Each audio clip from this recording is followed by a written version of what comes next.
কোরআন, আকাশ ও ছাদ এবং একজন ব্যক্তির মিথ্যাচার।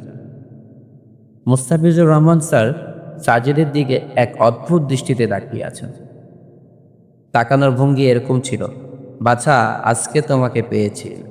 আজ তোমার ১২টা না বাজাতে পারলে আমারও নাম মফিজ না। সাজিদ মাথা নিচু করে ক্লাসের বাইরে দাঁড়িয়ে আছে। ২০ মিনিট দেরি করে ফেলেছে ক্লাসে আসতে। বিশ্ববিদ্যালয়ে ২০ মিনিট দেরি করে ক্লাসে আসা এমন গুরুতর পাপ কাজ নয় যে এর জন্য তার দিকে এভাবে তাকাতে হবে।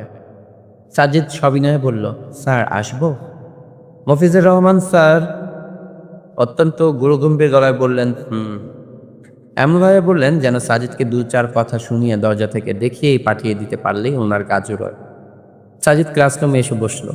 লেকচারের বেশ অর্ধেকটা শেষ হয়ে গেছে। মফিজুর রহমান স্যার আর ৫ মিনিট লেকচার দিয়ে ক্লাস সমাপ্ত করলেন। সাজিদের কপালে যে আজ খুবই খারাপ কিছু আছে সেটা সে প্রথম থেকেই বুঝতে পেরেছে। মফিজুর রহমান স্যার সাজিদকে দাঁড় করালেন।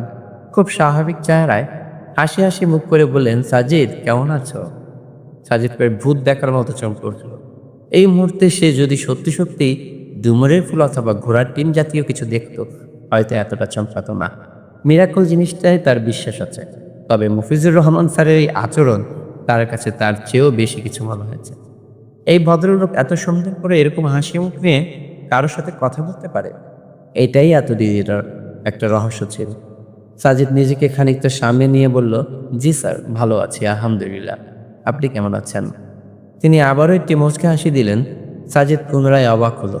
মনে হচ্ছে সে কোনো দিবাস্বপ্নে বিভোর আছে। স্বপ্নের একটা ক্রাইটেরিয়া হচ্ছে, স্বপ্ন বেশিরভাগ সময় নেগেটিভ জিনিসকে পজিটিভ আর পজিটিভ জিনিসকে নেগেটিভ ভাবে দেখালেন। মফিজুর রহমান স্যারকে নিয়ে তার মাত্রাতিরিক্ত নেগেটিভ চিন্তা থেকেই হয়তো সেরকম হচ্ছে। একটু পরে হয়তো সে হয়তো দেখবে এই ভদ্রলোক তার দিকে রাগারাগি চেহারায় তাকিয়ে আছে এবং বলছে, এই ছেলে, এত দেরি করে ক্লাসে কেন এসেছো? তুমি জানো আমি তোমার নামে ডিন স্যারের কাছে কমপ্লেইন করে দিতে পারি, আর কোনোদিন যদি দেরি করছো। সাজিদের চিন্তায় ছেদ পড়ল। তার সামনে দাঁড়ানো হালকা পাতলা গড়ানের মফিজুর রহমান নামের ভদ্রলোকটি বললেন, আমিও খুব ভালো আছি। ভদ্রলোকের মুখে হাসির রেখাটা তখনই স্পষ্ট। মফিজুর রহমান স্যার সাজিদকে বললেন, আচ্ছা বাবা আইনস্টাইন, তুমি কি বিশ্বাস করো আকাশ বলে কিছু আছে? সাজিদ এবার নিশ্চিত হলো যে এটা কোনো স্বপ্ন দৃশ্য নয়। মফিজুর রহমান স্যার তাচ্ছিল্যভাবে সাজিদকে আইনস্টাইন বলে ডাকে। সাজিদকে যখন আইনস্টাইন বলে তখন ক্লাসের অনেকেই খিলখিল করে হেসে ওঠে। এই মুহূর্তে সাজিদ একটি চাপা হাসির শব্দ শুনতে পাচ্ছে।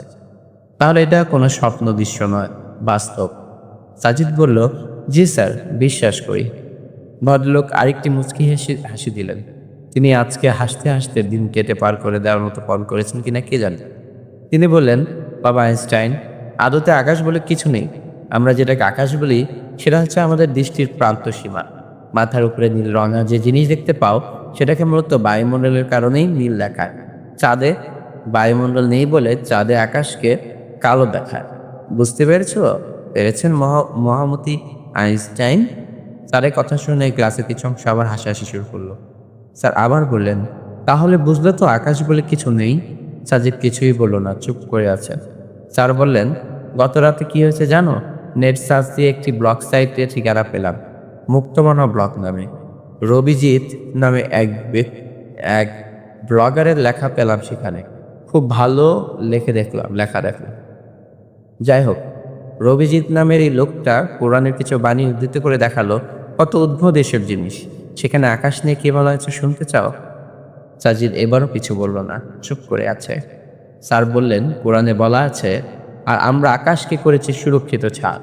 অথচ তারা আমাদের নির্দেশনাগুলি থেকে মুখ ফিরিয়ে রাখে। দেখলে তো বাবা আইনস্টাইন, তোমাদের আল্লাহ বলেছে আকাশ নাকি সুরক্ষিত ছাদ। তা বাবা, এই ছাদে যাবার কোনো সিঁড়ির সন্ধান কোরআনে আছে? হা হা হা। চুপ করে থাকতে পারলে বেশ ভালো হতো, কিন্তু লোকটির মাত্রাতিরিক্ত বাড়াবাড়িতে সাজিদ মুখ খুলতে বাধ্য হলো। সে বলল, স্যার, আপনার সেই ব্লগার রবিজিৎ আর আপনার প্রথম ভুল হচ্ছে আকাশ নিয়ে আপনাদের দুজনের ধারণা মোটেই পরিষ্কার নয়। ও তাই নাকি? তা আকাশ নিয়ে পরিষ্কার ধারণাটা কি বলো তো শুনি? অবজ্ঞা ভরে লোকটি প্রশ্ন করল। সাজিদ বলল, স্যার, আকাশ নিয়ে ইংরেজি অক্সফোর্ড ডিকশনারিতে বলা হয়েছে, the reason of the atmosphere and the outer space seen from the আর্থ।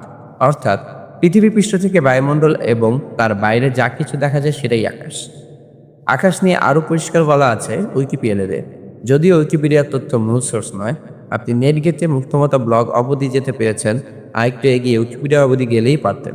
যাই হোক, আকাশ নিয়ে উইকিপিডিয়াতে বলা হয়েছে, the sky is everything that lies above the surface of the earth including the atmosphere and the outer space. অর্থাৎ পৃথিবীর ভূপৃষ্ঠের উপরে যা কিছু আছে তার সবই আকাশের অন্তর্গত। এর মধ্যে বায়ুমণ্ডল এবং তার বাইরে সব কিছুই আকাশের মধ্যে পড়ে। তো এটা হচ্ছে আকাশের সাধারণ ধারণা। এখন আপনার সেই আয়াতে ফিরে আসি। আপনি কোরআন থেকে উল্লেখ করেছেন, আর আমরা আকাশকে করেছি সুরক্ষিত ছাদ, অথচ তারা আমাদের নির্দেশনাবলী থেকে মুখ ফিরিয়ে রাখে। আপনি বলেছেন আকাশ কিভাবে ছাদ হয়, তাই না? স্যার, বিংশ শতাব্দীতে এসে বসে বিজ্ঞান জানা কিছু লোক যদি এরকম প্রশ্ন করে, তাহলে আমাদের উচিত বিজ্ঞান চর্চা বাদ দিয়ে গুহার জীবনযাপন করতে যাওয়া। What do you mean? বলছি স্যার, বিংশ শতাব্দীর মাঝামাঝি সময় বিজ্ঞানীরা পৃথিবীর বেশিরভাগ যে বায়ুমণ্ডল আছে তাতে কিছু স্তরের সন্ধান পেয়েছে। আমাদের পৃথিবীর বায়ুমণ্ডল সব পুরো স্তর দ্বারা গঠিত। এই স্তরগুলো হচ্ছে ট্রপোস্ফিয়ার, স্ট্রপোস্ফিয়ার, মেসোস্ফিয়ার, থার্মোস্ফিয়ার, এক্সোস্ফিয়ার। এই প্রত্যেকটি স্তরের আলাদা আলাদা কাজ রয়েছে। আপনি কি জানেন? বিজ্ঞানী স্যার ভেন অ্যালেন প্রমাণ করে দেখিয়েছেন আমাদের পৃথিবীর ভূপৃষ্ঠের চারদিকে একটি শক্তিশালী ম্যাগনেটিক ফিল্ড আছে। এই ম্যাগনেটিক ফিল্ড আমাদের পৃথিবী পৃষ্ঠের চারদিকে একটি বেল্টের মতো বলয় সৃষ্টি করে রেখেছে। বিজ্ঞানী স্যার ভেন অ্যালেনের নামে এই জিনিসটার নাম রাখা হয়েছে গ্রিন অ্যালেন বেল্ট। এই বেল্ট চারপাশে ঘিরে রেখেছে আমাদের বায়ুমণ্ডলকে। আমাদের বায়ুমণ্ডলের দ্বিতীয় স্তরটি হচ্ছে স্ট্রাটোস্ফিয়ার। এই স্তরের মধ্যে আছে এক জাদুকরী উপস্তর। এই উপস্তরের নাম হলো ওজোন স্তর। এই ওজোন স্তরের কাজের কথায় পরে আসছি। আগে একটু সূর্যের কথা বলি। সূর্যের প্রতি সেকেন্ডে যে বিস্ফোরণগুলো হয় তা আমাদের চিন্তা কল্পনারও বাইরে। এই বিস্ফোরণগুলোর ক্ষুদ্র ক্ষুদ্র একটি বিস্ফোরণের তেজস্ক্রিয়া এমন যে যা জাপানের হিরোশিমায় যে অ্যাটমিক বোমা ফেলা হয়েছিল সেরকম 10,000 বিলিয়ন অ্যাটমিক বোমা ফেলার সমান। চিন্তা করুন স্যার, এই বিস্ফোরণগুলো যদি একটু আজ যদি পৃথিবীতে লাগে, পৃথিবীর কি অবস্থা হতে পারে? এখানেই নয়, এখানেই শেষ নয়। মহাকাশে প্রতি সেকেন্ডে নিক্ষিপ্ত হয় মারাত্মক তেজস্ক্রিয় উল্কা উস্কাপিণ্ড উল্কাপিণ্ড। এগুলি একটি আঘাতে লণ্ডভণ্ড হয়ে যায় পৃথিবী। আপনি জানেন আমাদের এই পৃথিবীতে এরকম বিপদের হাত থেকে কোনো জিনিসটা রক্ষা করে? সেটা হচ্ছে আমাদের পৃথিবীর বায়ুমণ্ডল। আরও স্পেসিফিকভাবে বলতে গেলে বলতে হয় ওজোন স্তর। শুধু তাই নয়, সূর্য থেকে যে ক্ষতিকর অতিবেগুনি রশ্মি আর গামা রশ্মি পৃথিবীর দিকে ধেয়ে আসে, সেগুলো যদি পৃথিবীকে প্রবেশ করতে পারত তাহলে পৃথিবী কোনো প্রাণী বেঁচে থাকতে পারত না। এই অতিবেগুনি রশ্মির ফলে মানুষের শরীরে দেখা দিত দিত চর্ম ক্যান্সার, উদ্ভিদের শারীরিক সংশ্লেষণ হতো না। আপনি জানেন সূর্য থেকে পৃথিবীর দিকে ধেয়ে আসা এসব ক্ষতিকর জিনিসকে কোনো জিনিসটা আটকে দেয়, পৃথিবীতে ঢুকতে দেয় না। সেটা হলো বায়ুমণ্ডলের ওজোন স্তর। এই ওজোন স্তর এসব ক্ষতিকর উপাদানকে স্ক্যানিং করে পৃথিবীতে প্রবেশে বাধা দেয়। মজার ব্যাপার কি জানেন? এই ওজোন স্তর সূর্য থেকে আসা কেবল সেই সব উপাদানকেই পৃথিবীতে প্রবেশ করতে দেয় যেগুলো পৃথিবীতে প্রাণের জন্য সহায়ক, যেমন বেতার তরঙ্গ আর সূর্যের উপকারী রশ্মি। এখানেই শেষ নয়, পৃথিবীর অভ্যন্তরে বিভিন্ন প্রতিক্রিয়ায় যে তাপমাত্রা সৃষ্টি হয় আর সবটাই যদি মহাকাশে বিলীন হয়ে যেত, তাহলে রাতের বেলা পুরো পৃথিবী ঠান্ডা বরফে পরিণত হয়ে যেত। মানুষ আর উদ্ভিদ বাঁচতেই পারত না। কিন্তু ওজোন স্তর সব কার্বন ডাই অক্সাইডকে মহাকাশে ফিরিয়ে যেতে দেয় না। কিছু কার্বন ডাই অক্সাইডকে সে ধরে রাখে যাতে পৃথিবীর তাপ হারিয়ে একেবারেই ঠান্ডা বরফ শীতল না হয়ে যায়।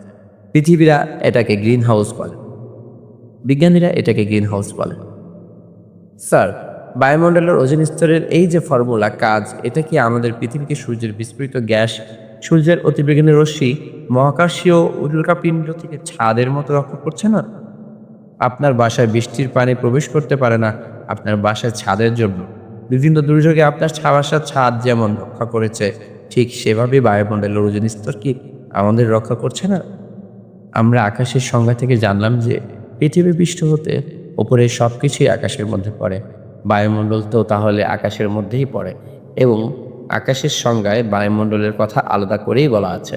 তাহলে বায়ুমণ্ডলের যে এই আশ্চর্য রকম প্রোটেক্টিং পাওয়ার, এটার উল্লেখ যদি আল্লাহ বলেন, আর আমরা আকাশকে করেছি সুরক্ষিত ছাদ, অথচ তারা তোমাদের নির্দেশনাগুলি থেকে মুখ ফিরিয়ে নেয়। তাহলে স্যার ভুলটা কোথায়? বিজ্ঞান তো নিজেই বলছে বায়ুমণ্ডল, স্পেশালি বায়ুমণ্ডলের ওজোন স্তর একটি ছাদের ন্যায় পৃথিবীকে রক্ষা করে। তাহলে আল্লাহ যদি একই কথা বলে, তাহলে সেটা অবৈজ্ঞানিক হবে কেন? আমি চ্যালেঞ্জ করে বলতে পারি, আপনার যে রবিজিৎ রায় বিজ্ঞান কম বোঝেন সম্ভবত। ওনাদের কাজ সুস্পষ্ট প্রমাণ থাকার পরও মন গড়া কথা লিখে বিজ্ঞানে ভুল করা। কথাগুলো বলে সাজিদ থামলো। পুরো ক্লাস সে এতক্ষণ ধরে একটা লেকচার দিয়ে গেল বলে মনে হচ্ছে। তাকে আইনস্টাইন বলায় যারা খলফল করে হাসতো তাদের চেহারাগুলো হয়েছে দেখার মতো। মফিজুর রহমান স্যার কিছুই বললেন না। সি ইউ নেক্সট বলে ক্লাস থেকে বেরিয়ে গেলেন।